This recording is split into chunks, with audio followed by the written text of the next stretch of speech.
Fala pessoal, Ricardo Luiz. A gente vai iniciar nossa quinta aula de refrigeração. A gente vai entrar no tema agora ferramental, tá? A gente entendeu nas aulas passadas o ciclo de refrigeração, seus componentes. A gente vai passar pelas ferramentas e depois a gente vai iniciar os equipamentos e manutenções. Então é necessário, tá, você entender como que funciona o ciclo de refrigeração, seus componentes e as ferramentas para trabalhar em cima do equipamento, tá bom?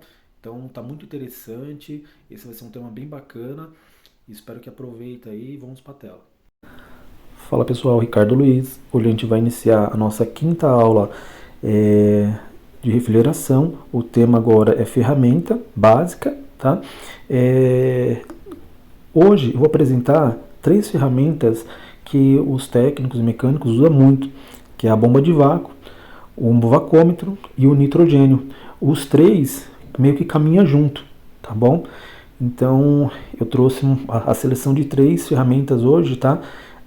Que é muito utilizada, tá? Pelos técnicos. Então vamos lá. Aqui é a bomba de vácuo, tá? O interessante é você sempre verificar qual que é a bomba que você está usando, tá? Nesse caso aqui é uma de 5 CFM, tá? Verifica sempre as especificações dela. Quando alguém precisar de alguma informação do serviço, você consegue passar com uma informação mais técnica, né? Então é sempre bom vocês estão orientando, né? Verificando essa questão a bomba que vocês estão utilizando, tá? Vamos agora pela questão da troca de óleo. Se você for ver, essa bomba aqui, o nível tá bom, porém o óleo, a coloração dele tá muito escura, então não é normal, tá? Essa bomba foi muito utilizada e provavelmente o óleo aí já não está fazendo mais efeito, tá? Pode danificar a bomba, tá? E o seu funcionamento e fazer um vácuo não muito bom, tá? Então nesse caso aqui, a bomba de vácuo, ela tem um tampão aqui que é a tampa vermelha, tá? Que é o do respiro, onde você pode colocar também, utilizar para colocar o óleo, e ela tem aqui a saída do ar, tá? Você pode colocar pelos dois lados, tá? Ou pelo tampão ou pela saída do ar também. Só que eu vou te explicar como que funciona. Aqui embaixo, tá? A gente vê que tem um parafuso do reservatório do óleo. Você tirando esse parafuso, você consegue drenar todo esse óleo que está na bomba de vácuo. Interessante é você sempre descartar esse óleo num lugar seguro, um lugar que é específico para isso, tá? Como que você faz para colocar o óleo na bomba de vácuo? Você tira tanto pelo tampão quanto pela saída do ar, você remove, né, esse tampão que fica, né, na saída do ar, que é essa parte azul, que é a primeira foto. Ela tem uma borrachinha, cuidado para não perder essa borrachinha. Você coloca o óleo, que você vê pela coloração dele, ele é transparente, tá? E você coloca devagar para ele não passar do nível, tá? Se passar muito, você prejudica aí o equipamento, né? A ferramenta. Então ele tem que ficar sempre no meio, conforme cada equipamento, cada ferramenta aí, cada equipamento ele tem o seu nível correto, tá? Então, a bomba de vácuo, após que você fazer toda essa troca de óleo, colocar o óleo novo, é bom você ligar ela, você conecta o seu vacômetro e verifica se ela está conseguindo fazer o trabalho dela, tá? Se ela conseguir chegar nos microns aí correto, você fecha, verifica se estabiliza, tá? E vê se ela está se mantendo. Se está se mantendo, ela consegue, né, atingir, na verdade, ela não se manter, desculpa, mas ela atingir os microns, né, praticamente aí 200 ou 100 micros, ela está trabalhando muito bem, então ela está em ótimo. Se ela não conseguir, é porque ela já está apresentando os defeitos, tá? Aqui na parte elétrica dela tem o botão de liga e desliga, a tomada aqui, né, que é o rabicho, né? Aqui do lado não está vermelho, ela tem normalmente quase todas as bombas de vácuo é bivolt, então é 110, 220, então você consegue fazer essa modificação, tá? Toda bomba de vácuo é um motor monofásico, então ela usa capacitor, tá? Ela tem fusível, de repente tem um surto, alguma coisa, ela queima para não danificar o motor, tá? Então, nesse caso aqui, essa bomba de vácuo, você vê que eu coloquei aqui, você vê quando o óleo não é trocado no tempo certo, ou ela é usada de mau uso, né? Tem um mau uso, você vê que dentro ali dela, nessa parte aqui que está bem corrosiva, ela começa a ter essa corrosão. Por quê? O óleo, como ela tira a umidade do sistema, esse óleo fica praticamente contaminado, né? Com água, com umidade. Então ele danifica também a bomba de vácuo. Então por isso que tem que fazer essa troca, né, do óleo assim, com o tempo, né? Praticamente, deixa eu só ver aqui, praticamente a bomba de vácuo, ela tem um tempo de fazer a troca do óleo. Eu vi nos manuais, ela tem um tempo de 10 horas, né, de uso, mas eu acho muito pouco, talvez, né? Mas quando você vê que a coloração está saindo, está deixando de ser transparente, já ficando mais escuro, eu acredito que é a melhor hora de você fazer a troca, tá? Ou se você pegar um equipamento de grande porte, você usar ela nesse equipamento, provavelmente vai ficar de um dia para o outro fazendo vácuo. No próximo dia você já tira o óleo e já troca e garante que sua ferramenta vai estar segura de qualquer problema, tá bom? Agora vamos passar pelo nosso vacômetro, tá? O vacômetro, ele tem umas precauções, tá, de uso, tá? Não pode ser pressurizado o sistema, vamos dizer, se você pressuriza o sistema e na hora de você soltar o nitrogênio, nem a bomba e nem o vacômetro ele pode estar conectado. Então você solta todo o nitrogênio, quando finalizar, não tiver nada mais de nitrogênio no sistema, você vai lá e conecta a bomba, tá? O que eu sempre faço, né, que eu acho bacana, e recomendações de fabricante, pessoas que já trabalham nessa área, e normalmente eles deixam a bomba trabalhar um pouco, tirar toda aquela umidade que está ali no sistema. Depois de um tempo, ele conecta o vacômetro, tá? Outra forma bacana também de garantir que o vácuo ele seja bem eficaz você utilizar tubo de cobre, tá? Se você não tiver colocar o tubo de cobre, você coloca as mangueiras. Porém, você tem o risco do vácuo você deixar muito tempo e ela dentro dela, né, com o tempo, ela fechar, né, porque você está fazendo vácuo, então praticamente você está comprimindo, né, a mangueira, então pode ser que não seja bem eficaz, tá? Outra coisa, uma dica muito interessante, tá?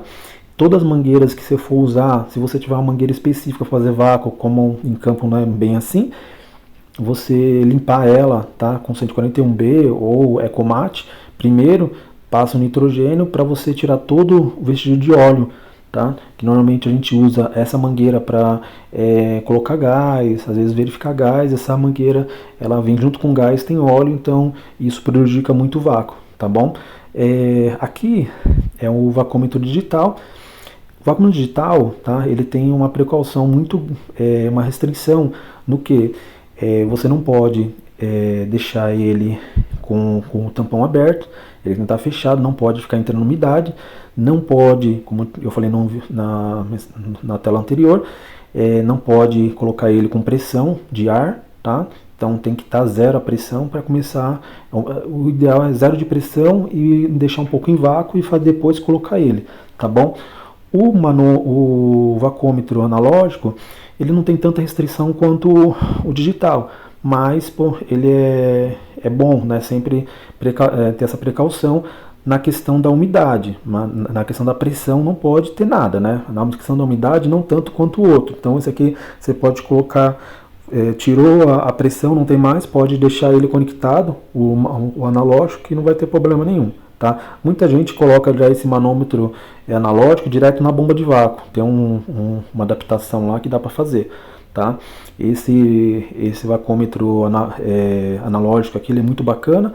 Ele tem esse ponteiro vermelho que você consegue deixar marcado, vamos dizer, de repente você chegou em 300, 500 micros, você deixa marcado ali, fecha a bomba de vácuo, fecha o manômetro, e se por acaso o ponteiro preto, né, ele subir muito, né, você vê, indica que tem um vazamento, tá bom? Então tanto o digital quanto o analógico, eles são bons, tá? Então nessa parte do vácuo finalizamos. Vamos agora para a parte de pressurização, tá? Então aqui a gente está com cilindros de nitrogênio. Você vê que a gente tem de 1 metro cúbico, 4 metros cúbicos, 7 metros cúbicos, e tem bastante diversidade de questão de cilindros, tá? O que é mais utilizado aí, né, que em pequeno porte, é o de 1 metro e 4 metros, que são os mais utilizados, tá? Na questão do transporte, tá, desses cilindros, é interessante, depende, o de 1 até o de 4 metros cúbicos, dá para levar na mão, tranquilo. Acima disso, o ideal é levar com um carrinho de transporte. Por quê? Se por acaso um cilindro desse cair no chão, tá, pode acontecer um acidente muito grave, tá? Pode até também ocasionar um acidente, cair no pé, fazer uma coisa desse tipo, porque ele é muito pesado, não é fácil de transportar, tá? Então fica a dica aí. Vamos lá então para a nossa parte do regulador, tá? O nosso regulador do nitrogênio, essa que é a nossa ferramenta. O cilindro você aluga, né? Então a nossa ferramenta de trabalho que fica no carro é nosso regulador. O regulador ele tem que estar em ótimas condições de trabalho, tá? A gente no mercado, tá, e no dia a dia, a gente tem o regulador que chega até no máximo 300 PSI, tá? Tem uns reguladores que chega com a pressão maior, só que eles são muito caros, então a gente sempre utiliza, esses são os mais baratos e os mais que está no dia a dia no dia a dia do técnico, né? Então esse regulador, tanto esse quanto o outro, eles têm que estar com o relógio em perfeitas condições.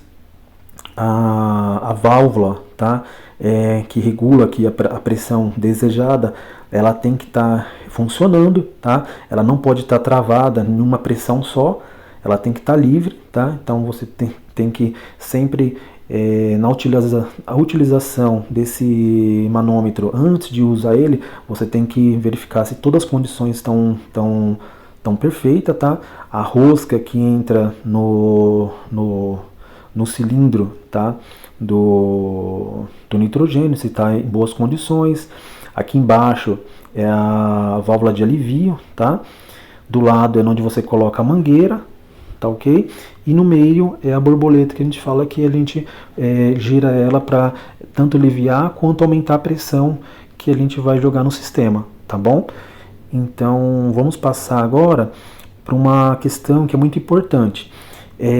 Aqui a gente está com um adaptador de cilindro de nitrogênio, mais conhecido como diretinho, tá?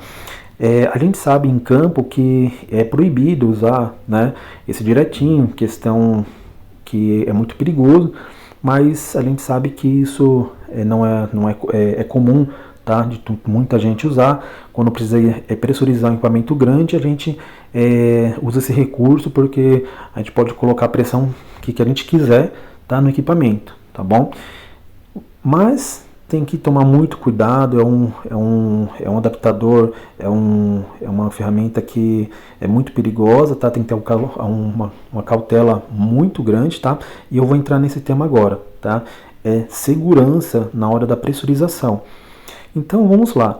Para você utilizar, tá, o manômetro